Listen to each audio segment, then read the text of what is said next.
Bienvenue les amis dans cette nouvelle vidéo, j'espère que vous allez très bien. Je suis Donald Christian pour ceux qui ne me connaissent pas encore. Aujourd'hui nous allons en fait parler de deux sujets très intessants.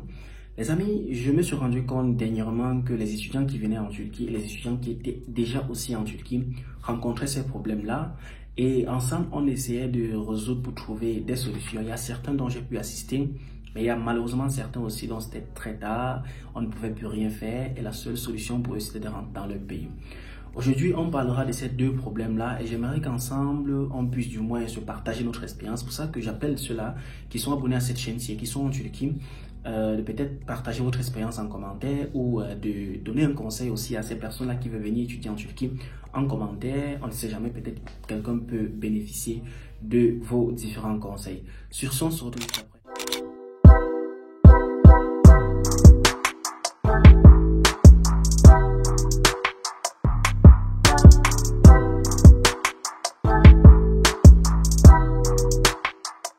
Bienvenue une fois de plus, j'espère que tu t'es déjà abonné. Si c'est le cas, dans le vif du sujet. Alors, le premier problème, en fait, les amis, concerne le type de visa avec lequel les étudiants viennent ici en Turquie. Les amis, il y a de cela peut-être, je vais dire un mois en arrière, je me rendais compte qu'il y avait un étudiant qui m'a contacté. L'étudiant, en fait, est allé faire une demande de carte de résidence, études de cours de langue turque, plutôt éducation ou plutôt étudiant. Les amis, en général, lorsque vous venez étudier en Turquie dans une université privée ou publique, on vous donne ce qu'on appelle un öğrenim vizesi, un visa éducation. C'est-à-dire un visa pour venir étudier en faculté, un visa pour venir faire l'université. Mais il y a des personnes qui arrivent et qui changent directement de ville et partent faire des demandes de carte de résidence avec des admissions obtenues dans des départements ou des centres linguistiques, que ce soit privés ou publics. Ils ne comprennent pas cela parce que déjà dans le système que vous avez été pré-enregistré, en entrant sur le territoire, vous êtes considéré comme étudiant. Donc, ça veut dire que l'immigration ou le gouvernement vous attend à venir faire une demande de carte étudiant. Ça veut dire quoi les amis? Lorsque vous arrivez en Turquie avec ce type de visa-là, rendez-vous dans votre université, inscrivez-vous au département du domaine, inscrivez-vous en faculté et aussi faites la demande de votre carte de résidence aussitôt. Parce que les personnes en fait que je me rends compte, quand elles entrent avec ce type de visa-là, elles font des demandes de carte de résidence peut-être 2 mois après, c'est-à-dire à 1 mois d'expiration de leur carte de résidence. C'est un danger. Parce que s'il y a un problème en fait qui survient lors de votre demande de carte de résidence, vous avez moins de temps pour pouvoir résoudre cela. Et en général, je pense qu'il peut vous donner maximum 30 jours selon les informations que j'ai obtenues.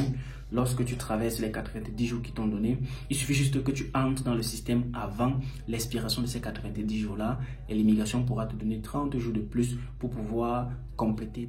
Par exemple, au 91e jour, directement, tu es blacklisté directement, c'est marche arrière pour refaire notre demande de visa et entrer en Turquie. Donc, pour ce conseil-ci, quand vous venez en Turquie avec un type de visa études de cours de langue turque, faites une demande de carte de résidence études de cours de langue turque.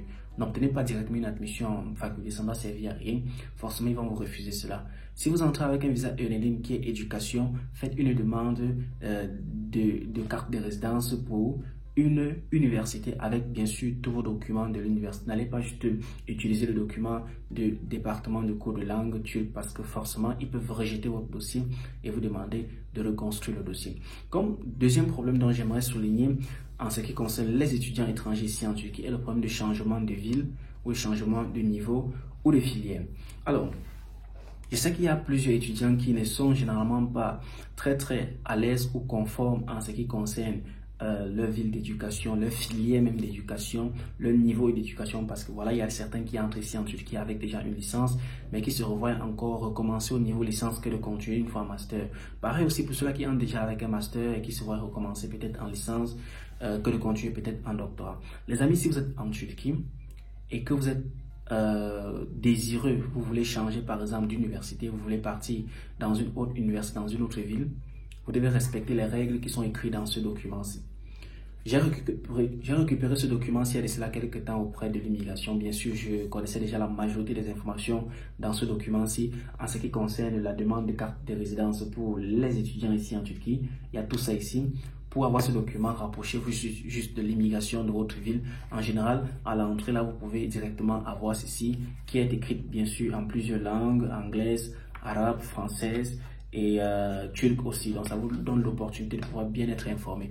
Vous avez aussi la possibilité d'obtenir cela dans le site web de demande de carte de résidence. Donc, je laisserai le lien en description de cette vidéo aussi pour vous permettre d'aller visiter ce site web-là.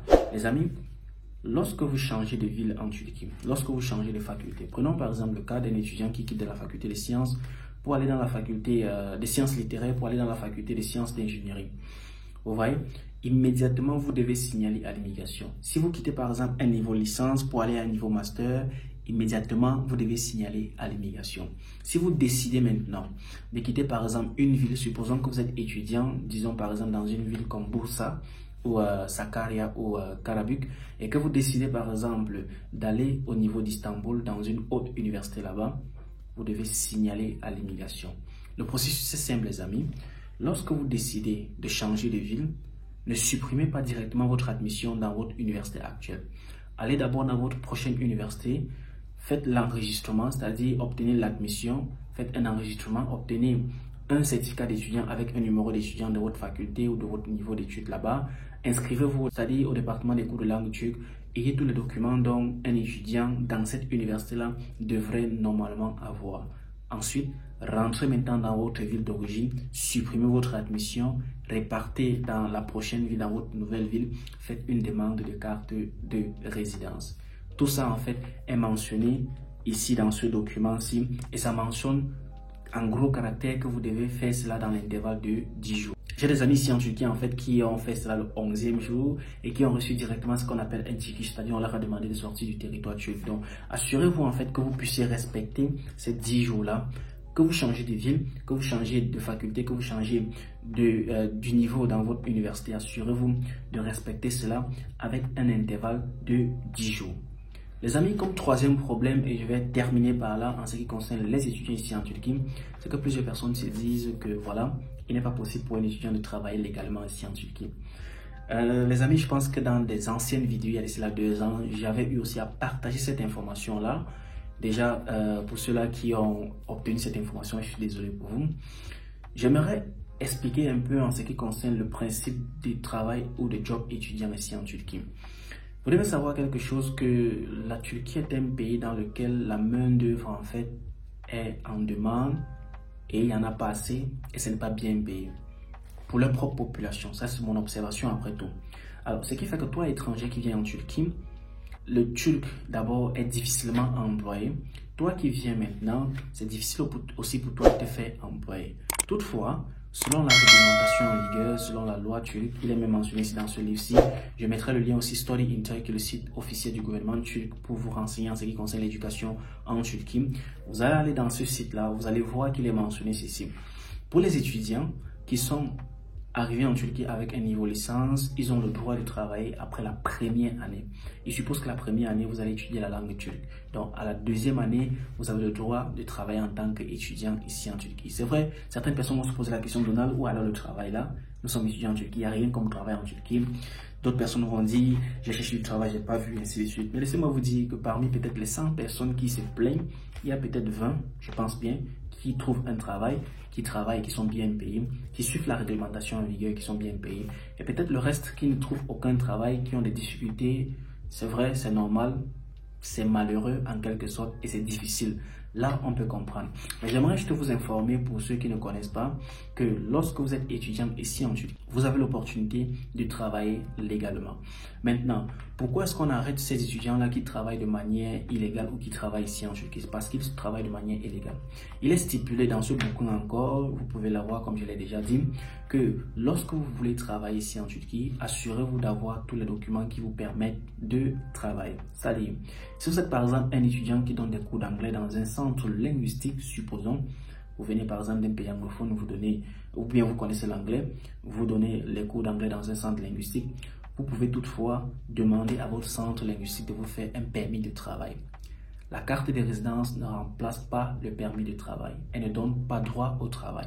Mais un étudiant a l'opportunité et la possibilité de faire une demande de carte de résidence et en même temps une demande de permis de travail, ce qui lui donne l'opportunité de pouvoir travailler ici en Turquie. C'est vrai, c'est pas évident pour les étudiants niveau licence de travailler, mais pour ceux-là qui font un master ou un doctorat ici en Turquie, vous avez l'opportunité de travailler et d'avoir un permis de travail ici en Turquie. Bref les amis, c'est quelques 3 sujets dont j'avais envie en fait qu'on discute sur cette chaîne-ci. J'espère que vous avez gagné du moins des réponses à vos questions. Je laisserai tous ces sites-là en description de la vidéo pour vous permettre d'aller aussi visiter cela. Si vous êtes en Turquie, que vous êtes étudiant, vous avez peut-être une expérience à partager, les commentaires sont ouverts les amis. Si vous avez aimé la vidéo, n'hésitez pas surtout de lâcher un pouce bleu. Si vous avez des questions relatives aux études en Turquie, n'hésitez pas surtout de me les poser aussi en commentaire. Sur ce, portez-vous excellemment très bien. Je suis dans la question, on se dit à la prochaine vidéo. Ciao.